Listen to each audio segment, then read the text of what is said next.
Well, hello, everybody, and welcome again to the Weirdly Magical podcast with Jen and Lou. And I am Lou, and that's Jen. Today we're talking about the Virgo full moon that occurs on March the 9th, 2020 at 5:48 p.m. Universal Time. But before we do, I'd like to remind you all that we have a Patreon, patreon.com/weirdly magical. For just $3 a month, you can support our work. We're getting closer to the magic number where we will start to do some Patreon-only content. So if you feel like it, check us out there and give us a bit of support. Also, we take questions to weirdlymagicalpodcast@gmail.com. To the person that sent us an email this week, it's quite personal to Jen, so she's going to respond to you. It's not something we have time to do on this podcast episode, but she will respond. And we always do. So first, let's quickly introduce ourselves. Jen, tell the people about you. Hey everyone, I'm Jen Duchenne. I am an Akashic healer, mentor, reader. I do teach people how to read the Akashic Records and step into the free will of their soul. I'm also the creator of the Illuminating Journey cards, which were created with the help of the Akashic Records. And I am Louise Eddington. I am a shamanic astrologer and author of 2 books, Modern Astrology and The Complete Guide to Astrology. So check out my books, or if you've got them, please leave me a review. That reminds me, leave us reviews too on iTunes, please. The more reviews we get, the more the podcast gets seen. Also, I help people really change the way they look at things and create the life that they really desire through my shamanic astrology, my shamanic practitioner work, and my writing. And I teach classes. I currently am running a free Mercury retrograde class. If you find me on Facebook, etc., everywhere, you could probably still join us because it's all recorded, and we're only 3 days into the retrograde now, so it's not too late. So, but for now, we are going to talk about the full moon and the energy around it. So a little bit of detail about the full moon. It's in Virgo, as I said. At 19 degrees and 37 minutes, the moon is in Virgo because it's a full moon. It's an opposition, so the sun is in the opposite sign of Pisces, almost exactly conjunct Neptune. And in we have a trine from the moon and a sextile from the sun to Mars, Pallas Athena, Jupiter, and I'm going to say Pluto, really, in Capricorn, and even really Saturn, because all these planets are so lined up together that really this aspect from the moon is and the sun is to all of this. We've also got Juno at 18 degrees of Libra in aspect to the full moon, and we've got other aspects around the chart that we're going to talk about throughout. But I do want to mention one important thing. Mercury stations direct less than a minute after the moon is full. So this full moon is on the Mercury station direct at 28 degrees of Aquarius. So we'll talk about that too. So Jen, do you want to dive into the numbers and whatever else you want to talk about? Yes, I'd love to. So what's fascinating about this full moon is, of course, we've had a lot of full moons at 20 degrees, and this time we're a little bit less than 20, so we're 19. It's happening on the 9th. March is a 7 universal month, so 4 plus 3 is 7. So 7 is a number that kind of stirs our inner wisdom because it makes us look to the past to learn what to do different now so we can change the future. So it's very much a time of expanding our minds, kind of changing our minds. So it's fascinating that Mercury is turning stationary forward, direct, just after this moon. And of course, that Neptune is playing such a huge role here, because Neptune kind of governs the prisons of our mind. So the idea that we have been imprisoned, or we've held facts in prison or ideas in prison, is very liberating here, because the 19 is this number that is called the number of the sun, the number that allows us to shine our light.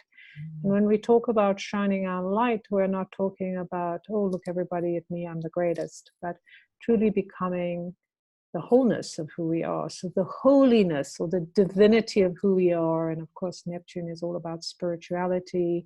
The fact that we have Mercury working this is fascinating, bringing that light, that energy, the sun, all of this stuff happening at this time.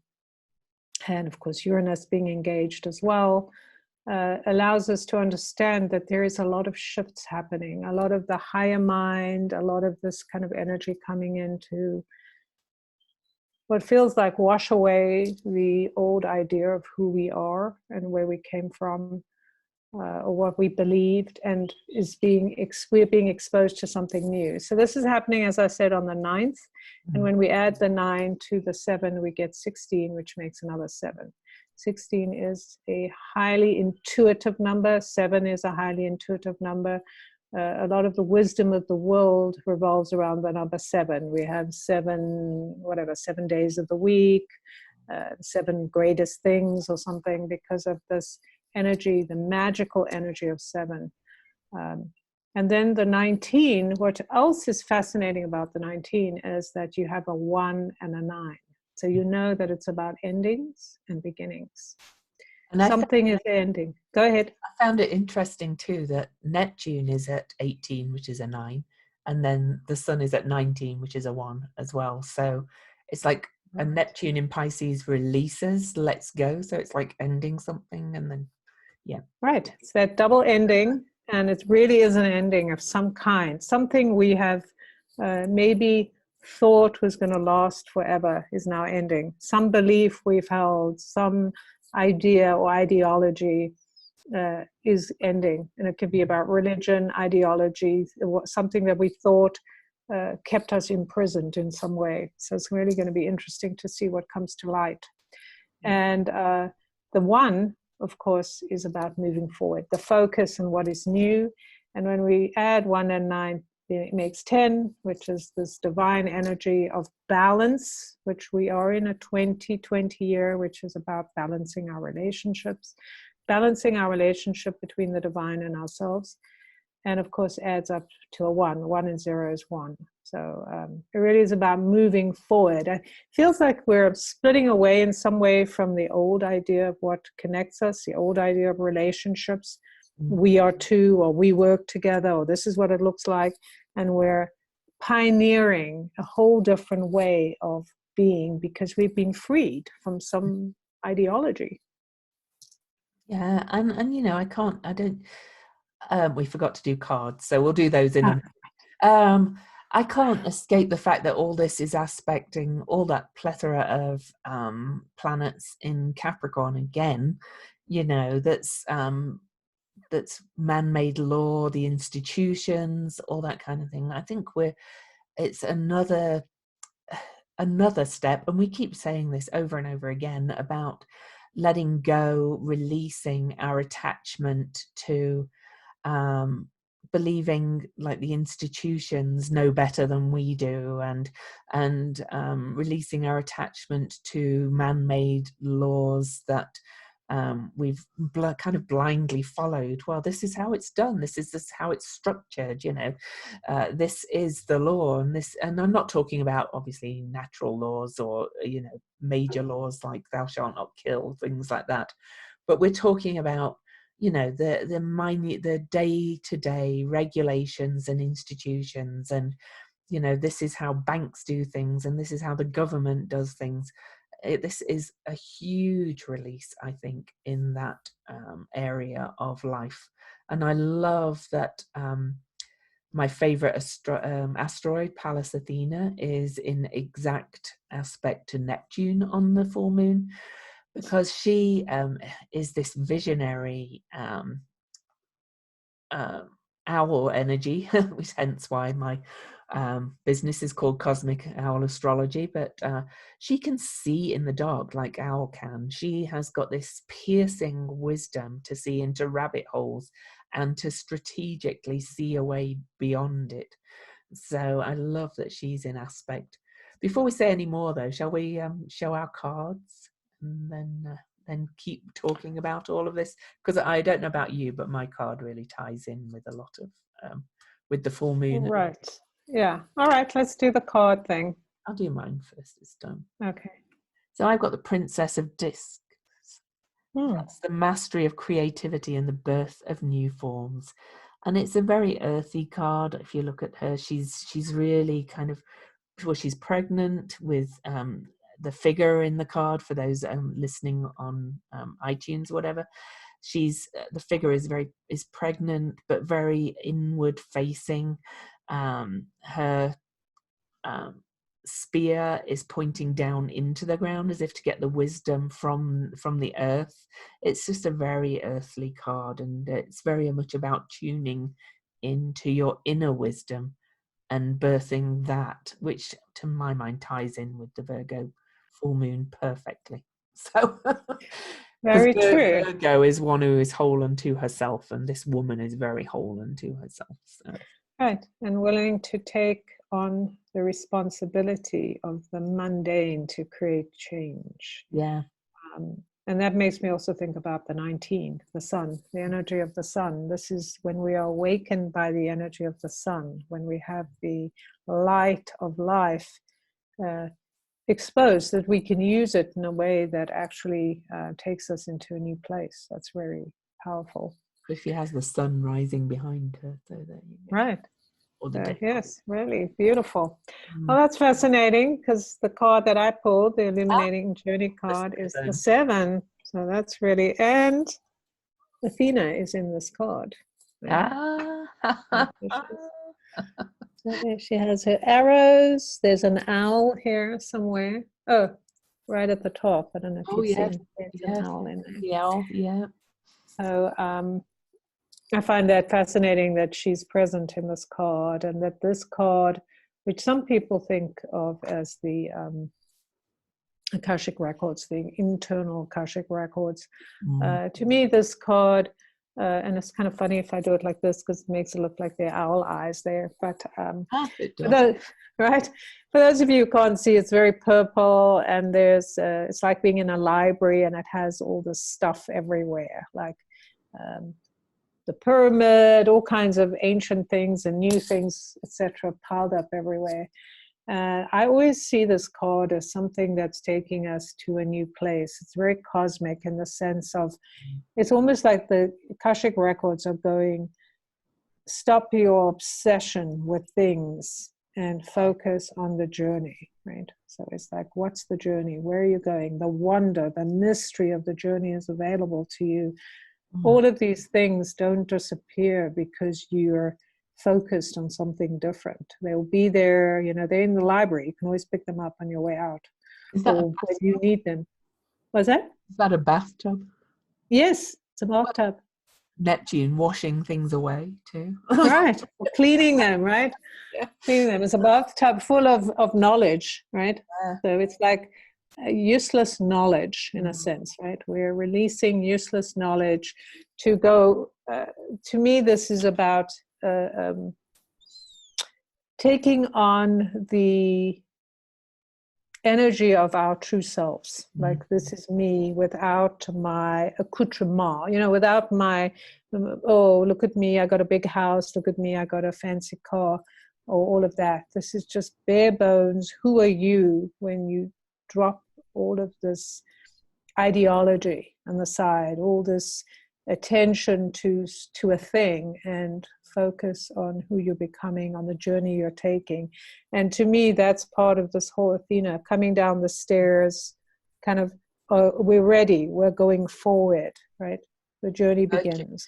And Mercury, of course, is words, books, library, communication, knowledge, all that kind of thing. And Mercury Right. rules Virgo. We have this Virgo moon that's ruled by Mercury. You know, Right.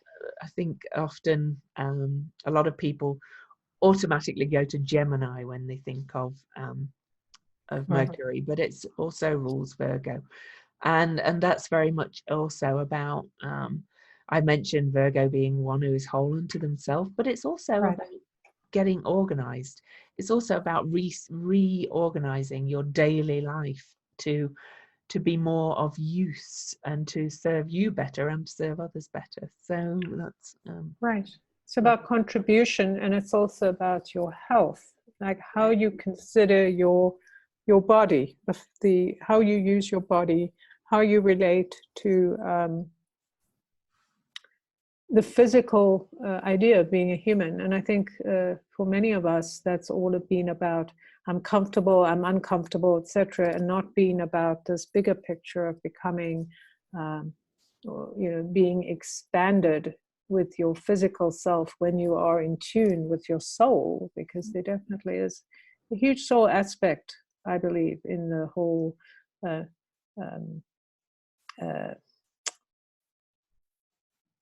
what's the sign? Completely went out of my head.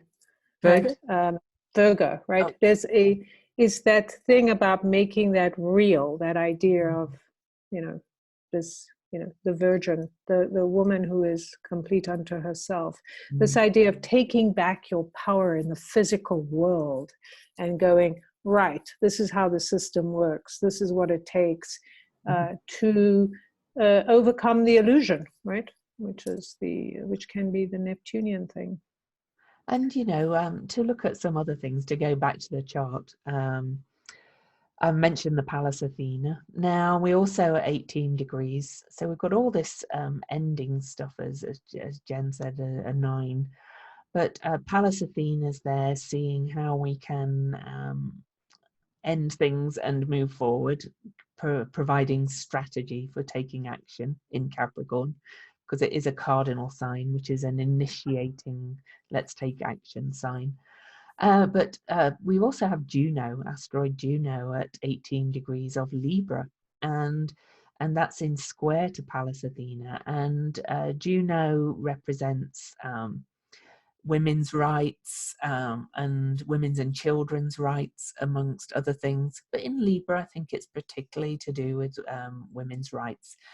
And this being an inconjunct aspect to Neptune and square to Pallas Athena, Jen and I were talking about this before. We kind of have a real strong feeling something more is going to be revealed around, abuse of women or harassment of women. I'm pretty sure that's going to come out around this full moon for sure. And of course, Libra is Venus ruled, and Venus is in the other sign she rules, Taurus, and she's conjunct Uranus at 4 and 5 degrees of Taurus, which is going to be a bit of a shock somewhere. Now, shocks can be good, shocks can be bad, but there's going to be something that surprises us on this full moon. And to finish this thought, Uranus rules Aquarius, where Mercury is stationing at 28 degrees of Aquarius. So I do think there's going to be some very sudden turns of events around this full moon. Sure. Absolutely. I think you're absolutely right. It's going to be an exciting and very shocking time with all of this energy of shifting, with the earth coming into prominence, kind of stepping up the female energy, taking another step into taking back power, confirming the energy. I wanted to say earlier, when we went to the cards, which was coming up, is this idea of marriage, that possibly, you know, you were talking about how institutions, and we have all these laws. Well, we also have all these laws around marriage, relationships, etc., that could also be come up for change. You know, these are all institutionalized thinking, believing, and programming that don't necessarily serve us anymore. And I don't know how that will play out, but it's just interesting that came up, so I'm not sure what that means. Interesting. But, I think it's yeah. about time there was no laws around marriage recently. It's just like such a ridiculous institution of how we're trying to corral and control people. You will do this, you won't do this, right? Yeah. And of course, remembering that Regulus is now in Virgo, so kind of the queen maker, the idea of the female deciding what she does with her body. Yeah. So maybe we're going to have some issues around some of this abortion stuff, etc. But it's so much bigger than that. You know, yeah, it's this battle that has been going on for so long in terms of the patriarchy, is the battle to suppress women, because and other, you know, whoever, you know, doesn't have a certain status, suppress them, make them into grunge workers so that they don't have time to think, and they're just following the rules. And so this really feels like an uprising of people going, I don't care what the rules are.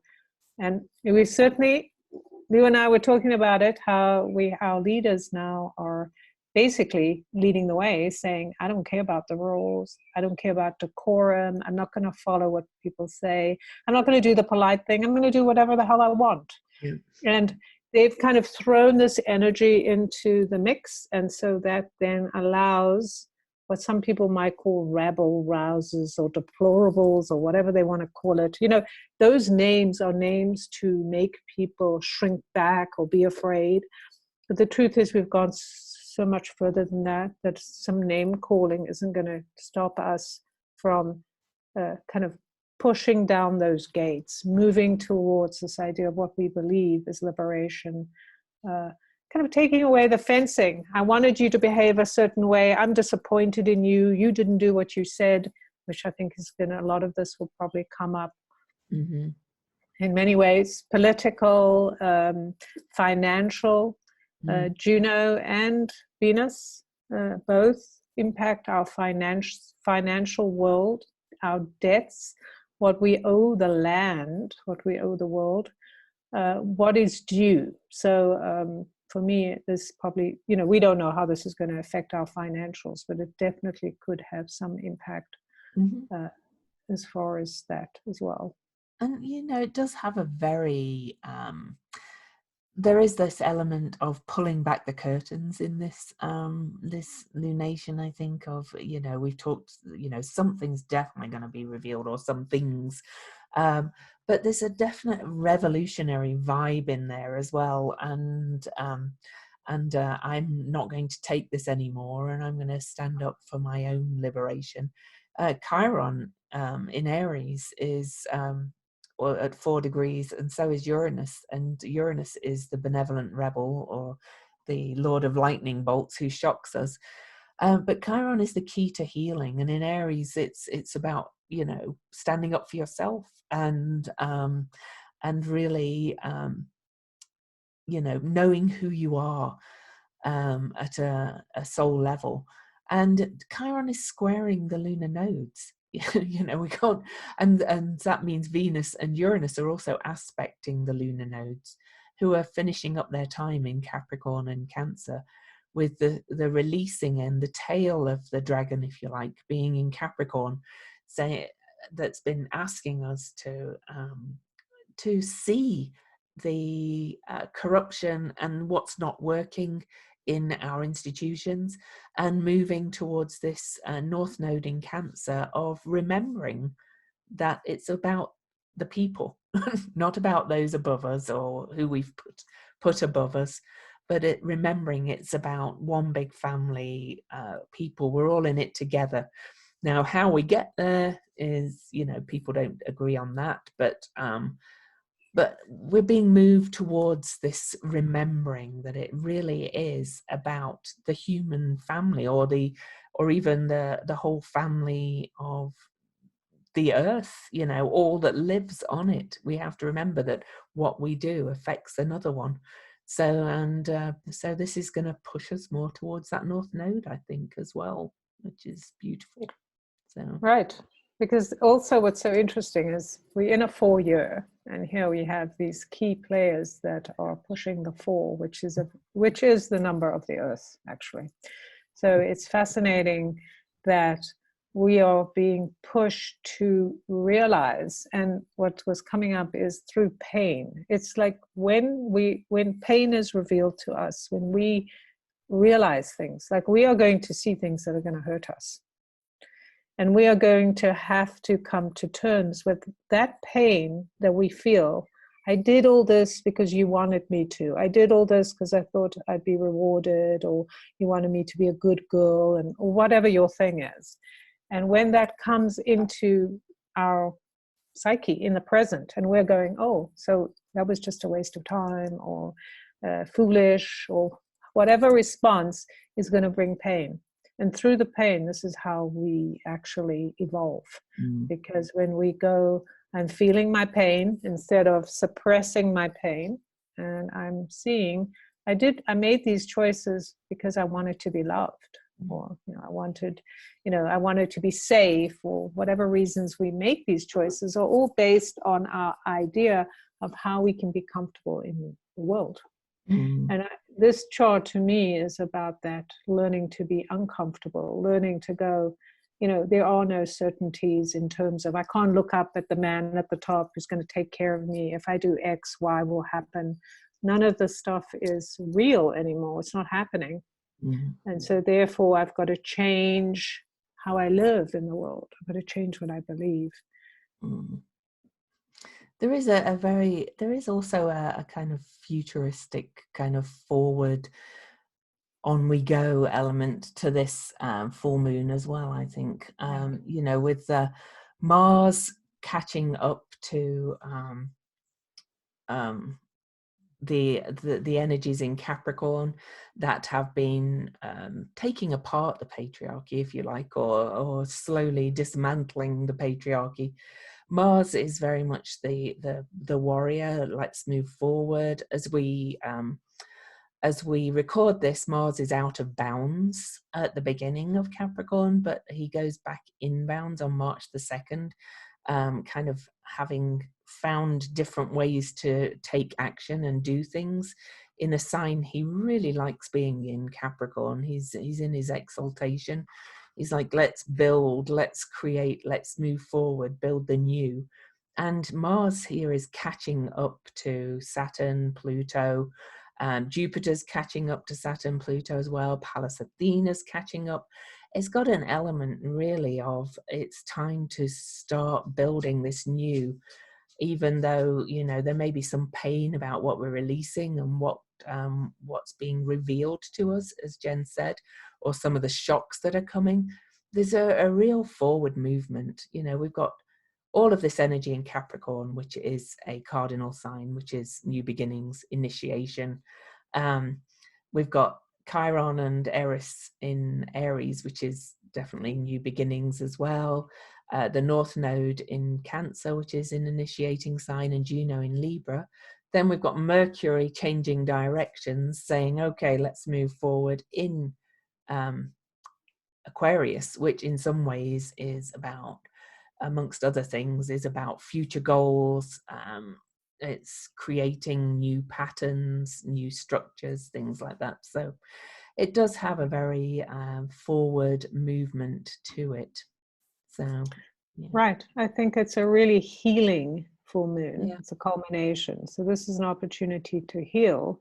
And, being in Virgo is very practical. Like, yes, this may be the truth. This is what's being exposed. This is what I realize. This really upsets me, hurts me, etc. Leaves me stranded. But what do I need to do to go, move forward? It's like, right, this now that the pus has come out, now that I've seen what is true, which is another aspect of Virgo, is the truth. Now that I've seen the truth, I know what the playing field is, and I can now begin, as Lou says, move forward. So that moving forward is part of the healing, because now you're taking responsibility for your own actions. Yeah. It's like we're being exposed, that all of that stuff, this whole Capricornian thing, that's this dying of the plutocracy, has been about somebody else making decisions for us. And now we're going, oh, that's not working. Or, you know, it's made this huge mess. Okay, what do I need to do? Kind of makes me think of the cards that we pulled. It's like that idea of I have to just kind of move forward. Is that your dogs? I hate to do this, but I'm gonna have to go and open the back door for my dog. I'll let Jen continue talking for a moment. I think he's crossing his legs and telling. Oh, yeah. Come on, Mom. So that's really fascinating. Dogs, to me, that's another Virgoian thing, that dogs, you know, the ideas of domestication of the animal, that's showing us the truth of the earth. Like, this is how we learn about understanding our earth, the environment we live in. We actually can take lessons from dogs, from nature, from all of these elements that have lived for thousands of years, understanding nature. And now it is our turn to begin to understand nature in a way that we have not. So I think it's about that dog. My dog's called Ozzy. Well, I've got two, but this one's Ozzy. And whenever I'm doing a call or something like that, if it gets kind of really deep, he interrupts. He talks or needs something. So he's very psychic, my dog, actually. So. Right. And, you know, it's kind of fascinating, this whole idea, because for many of us, when we are in that space of healing, like when we're talking about deep things, we're experiencing healing, and then we need to go pee, right? Which is kind of what he has to do. So it's fascinating that he is taking, a lot of times people will say that their dogs carry their pain, and their dog experiences the pain for them, or cat, because they are our direct link. I was just talking about how they are direct link to nature. They have chosen to be by our sides, our companions, to kind of help us understand the bigger picture when we're ready. You know, when we take the blinders off, like in this case, we're taking the blinders off. I do think this whole Capricorn thing that keeps going is still there, whether we're talking about it or not, because, you know, up until January, we talked about it all the time, like what's happening, but it's still there. It's still happening. And like, it's just like, we think as humans, like, okay, I'm over it. I'm over this person being in charge. Let's just move on. And maybe people like us, we get it. But the actual truth is humans take a long time to evolve, and systems take a while to evolve, because everyone's arguing about what they know. Like, I know the way to do this, and of course none of us actually know, because we haven't done it yet in this way. Right. And you know, and I do think as astrologers we were kind of guilty of, you know, January the 12th, you know, for years we've been waiting for this Saturn Pluto conjunction. But it's not ending now.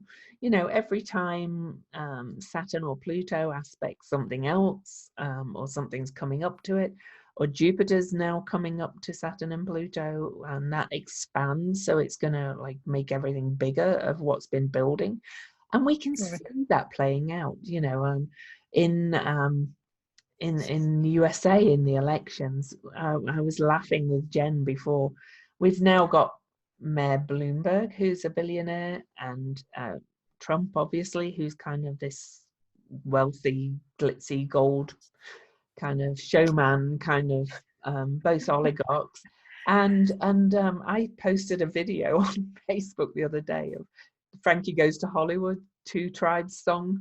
And I was like, it's just like this. It's just like becoming a big pissing contest between aspects of patriarchal oligarchy or plutocrats.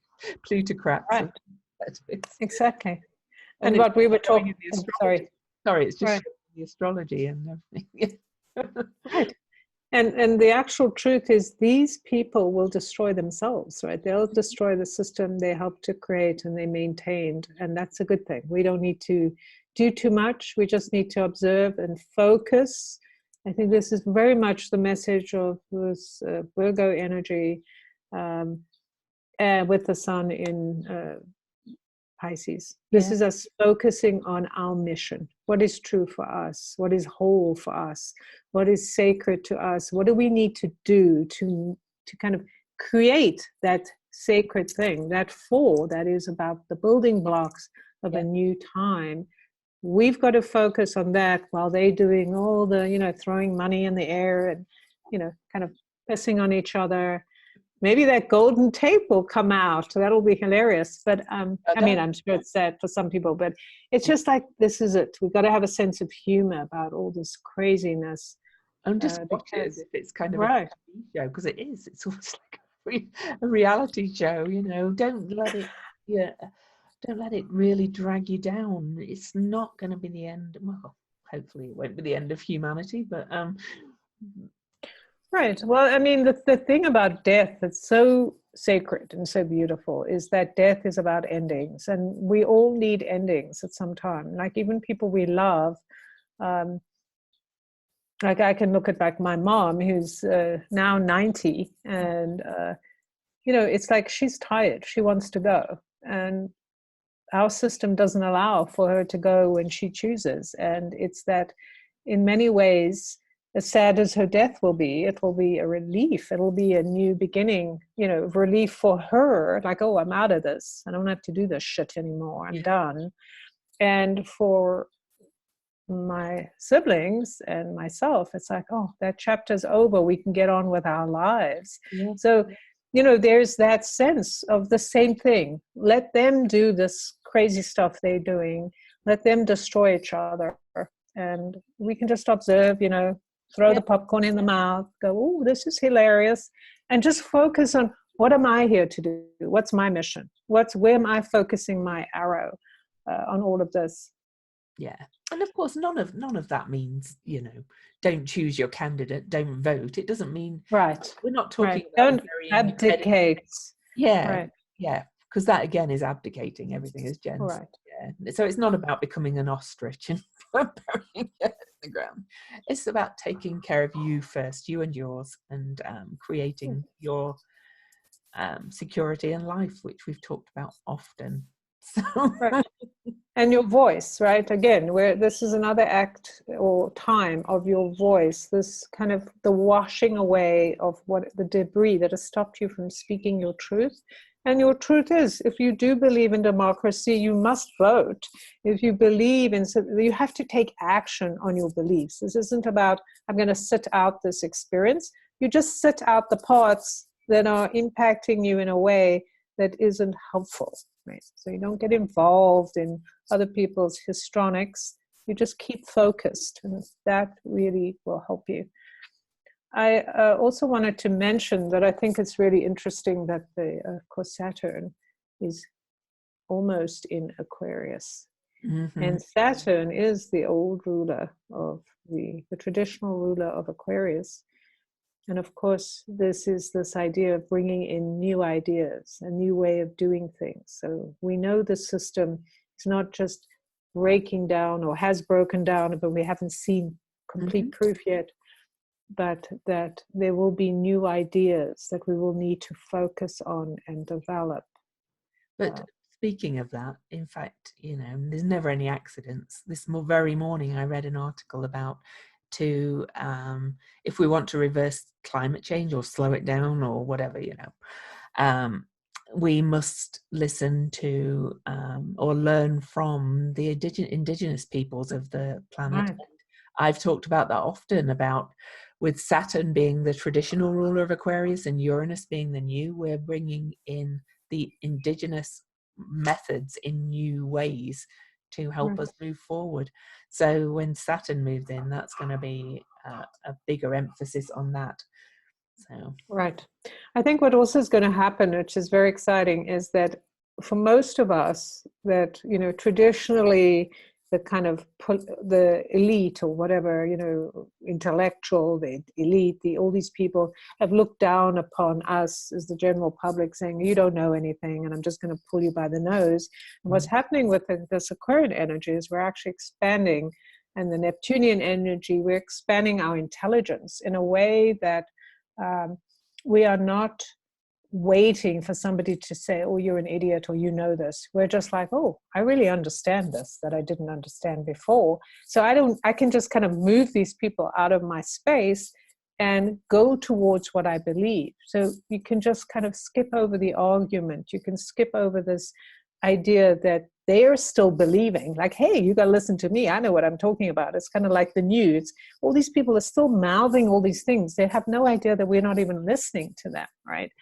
They in their bubble. And so this is the same thing. It's like we are now getting all these downloads. We're getting all this information. We know what's true for us. We're moving forward. And that's a beautiful thing, because we're not listening to those blabbermouths anymore. So I do want to say one thing about Hygeia during this. Hygeia is at 2 degrees on the full moon. We mentioned her in the last podcast. She's newly in Gemini. She's also coming up to aspect Chiron just days after this full moon. And with all this Pisces influence and Virgo being about health, and Hygeia going into an air sign, Gemini, I do think this coronavirus is going to spread. So talking about looking after your health in another way, I do think taking precautions just to take care of yourself, just to be, making sure your immune system's well looked after, that you're getting lots of sleep, that you're eating well. There's various holistic type people have suggested kind of taking some just precautionary kind of antivirals, just to make sure that you're a bit more protected. I've read colloidal silver's one. There's some essential oils. There's a few things. But, I don't like to put fear into people's minds, because, the mortality rate of coronavirus is quite low, but it's going to stress resources. And that, again, is the Venus and Uranus in Taurus, the resources as well. So just take steps to look after your health. Jen mentioned it before, but I think particularly thinking of the coronavirus, just pay attention and look after you and yours with that regard too. Right. And remembering that these are respiratory viruses. This coronavirus is respiratory. And this is all about our breath. It's all about the energy that comes into our heart. It is also if we are, going to go into fear. So take the practical precautions. I think the greatest precaution, this is my thought, I don't know if it's true, but it just makes sense to me. I think we all should be in salt, go into salt, have salt lamps, go into, everybody who has those viruses, they should put them in these salt rooms, because that clears any respiratory energies. I've read that if you take iodine, but you've got to make sure it's the right iodine, it's the, organic, not commercial based iodine can help you. The truth is, most of the people that are impacted by these viruses are people who are either exposed extremely or are in poor health, older people, younger people, your immune system. So this is your immune system.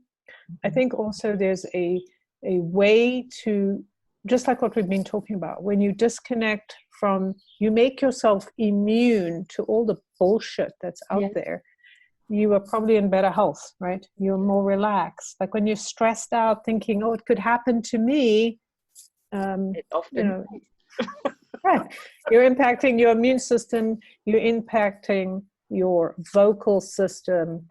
I've read things where they say, keep your throat moist. I think that makes sense. Gargle with salt water. Take precaution, but don't go crazy, because more people die in the United States from the common cold than from some of these viruses, right? That's not to say that it couldn't get bigger.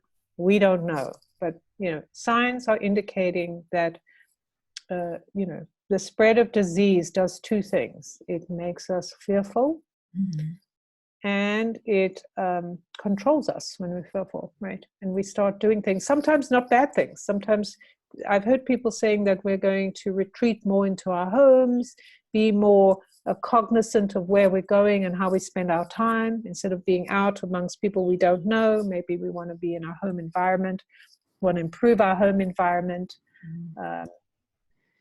all of that. But I agree with Jen, though, that if you fall into the fear and you come from it from a place, instead of just taking care of yourself, if you come from it like, oh, if I don't do this, I'm going to die, then you're kind of calling it in. So, you know, Right. you have to remember, I mentioned the Chiron to Hygeia, which is happening right shortly after the full moon. We do have to remember that Chiron is the key to healing too. And it's in Aries, so that is very much about I am.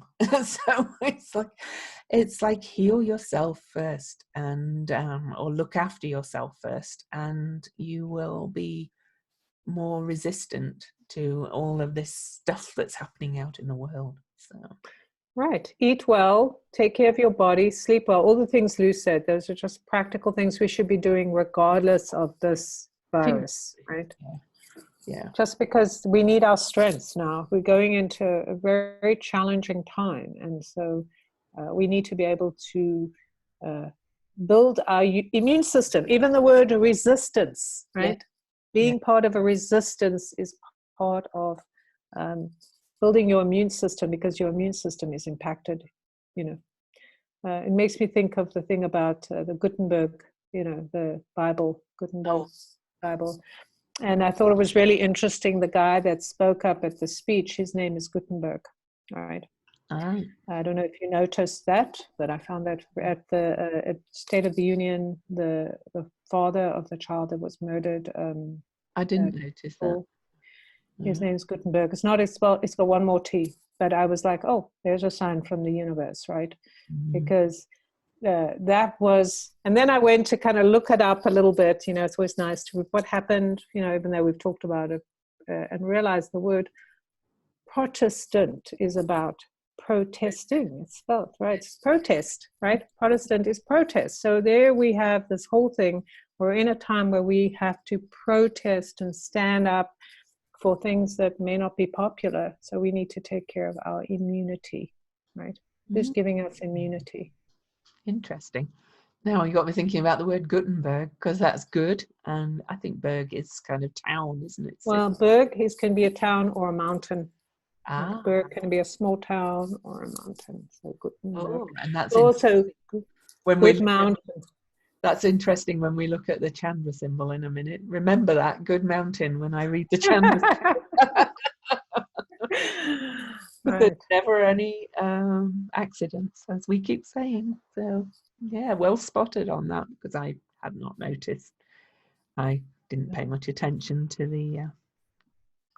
Right, that's all I paid attention to. I was like, the name. Oh my goodness, how profound that the same name, you know, in a different way is showing up. It's like, wow, this isn't the universe reminding us of how history repeats itself, but not in the way we expect.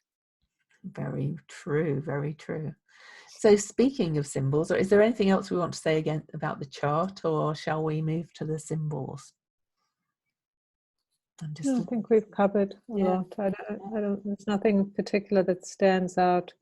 I think the overall message is, as we've repeated, is really taking care of your daily routines, your life, your health is the biggest probably possible message, so that you are able to deal with anything that happens around you, chaos wise. Right. And remembering evolving into a new being as you are, and there's a lot of ones in this chart, is thinking, how will you do it? How will you change the way you've been doing things, knowing you're moving forward and this is new? What are you choosing as you go forward? Yeah, definitely. All right, then let's do the symbols, because I'm quite excited by them. They really fit, well, they always fit the astrology, but so you go ahead first. All right. So my Sabian symbol is a caravan of cars headed to the West Coast.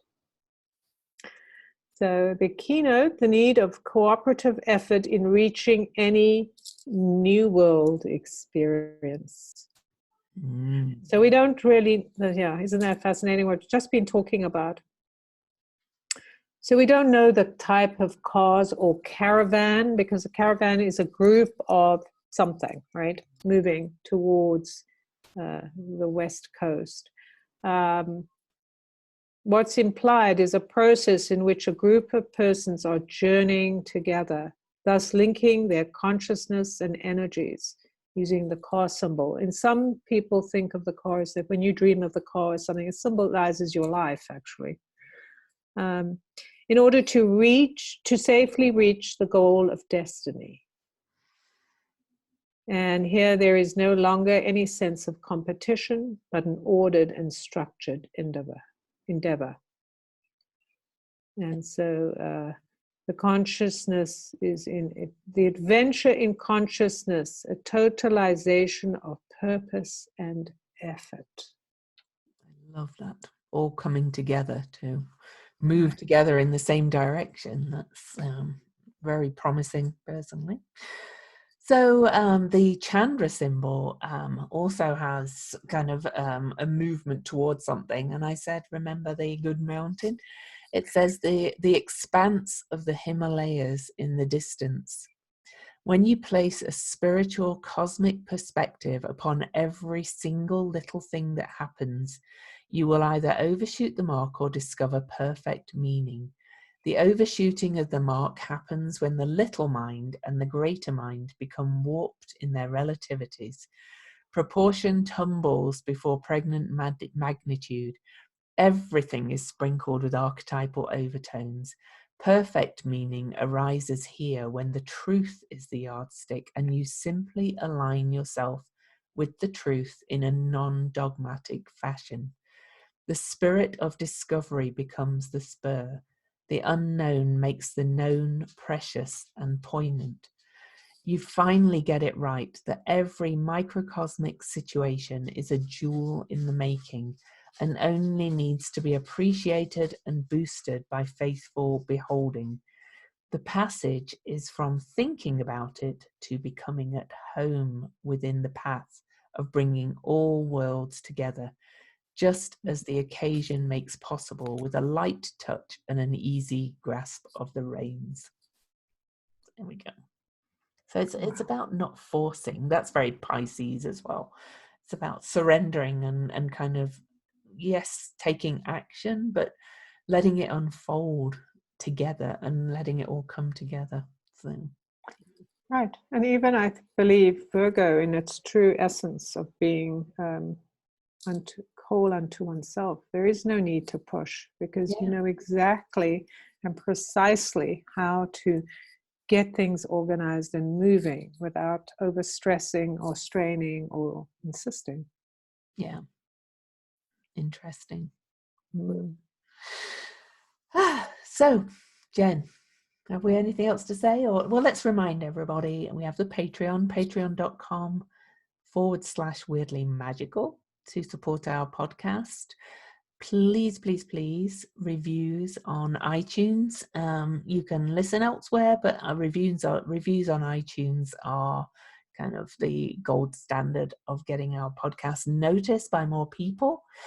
And if you have any questions specific to, the energies moving as we do and how they affect you, then please email them to weirdlymagicalpodcast@gmail.com.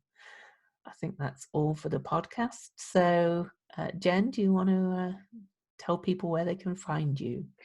Absolutely. So people can find me at on my website, jendushen.com. You can also find the cards. They're for sale, the Illuminating Journey cards, on my website, jendushen.com/illuminating journey cards. If you want to know about my classes, my readings, you can find them on my website. I have a page on Facebook. I have a group that's called We Belong Here on Facebook. Personal page, you can always find me. You can Google my name. And I also do YouTube. I have my own channel where I do weekly videos using the illuminating journey cards. Cool. Well, Louise Eddington, my website, louiseeddington.com, has links to book consultations with me, has links to various other ways to find me. It also has on the first page links to buy both books from Amazon, but these my books are also available from other online sellers like IndieBound and various places. So I'm sure you can find it from where you prefer to buy books from. Also in some stores. My first book's in the local library now. That's like and what else was I going to say? My Mercury retrograde class has started, but it's not too late to join. You can find that link on any of my Facebook pages and things. It's my Cosmic Owl Astrology Facebook page. I have a group called the Planetary Magic Cafe that's a rather little fun space. And my YouTube, yeah, please subscribe to me on YouTube, Cosmic Owl Astrology YouTube channel. I am actually doing a series of videos and about the Democratic presidential candidates, for those of you that find that interesting, just to satisfy my own activist urges. And Instagram, I'm on Instagram too. Yep, I think that's everything. So for now, it's goodbye from Lou. And goodbye from Jen.